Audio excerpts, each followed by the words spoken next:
Today we're going to talk about discounts and markups with prices. This is very important to every one of us as a consumer.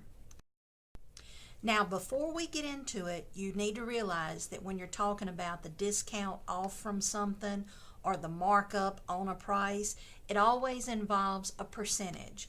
So just to remind you, when you convert a decimal to a percent, you always move that decimal point 2 places to the right. Like in this example, the 0.47, notice that decimal point is moved 2 places over to the right, so that 0.47 is the same thing as 47%. Likewise, if you're going from percent to decimal, you have to move that decimal point 2 places to the left. Here are a couple examples. Now in 19%, there is no decimal point given, so it's understood behind the 9. Then you move that 2 places to the left, and that would be 0.19. Then in 180, again, there's no decimal point given in that percentage, so it's behind the last number, 0. So move that decimal point 2 places to the left, and that would be 1.80 or just 1.8. Now, when we're calculating markups and discounts, one of the most common ones is like with percents and sales tax. Many people use this formula, A equals P times B. The A is the amount, the P is always the percent, but it needs to be written as a decimal, and the B is the original amount.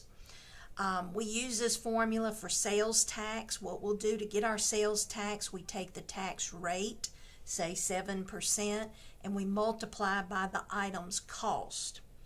Now, when businesses are reducing prices and giving you a sale or a discount, then the discount amount is also found by taking the percentage rate times the original price. The discount amount then would be the discounted percentage rate, like 25% off, times the original price. That would tell you how much your discount or sale is. Now here's an example of how to do this. We have a computer and its original price is $1,460, but we're told that it's going to be on sale at 15% off. The first thing to do is find the percentage off.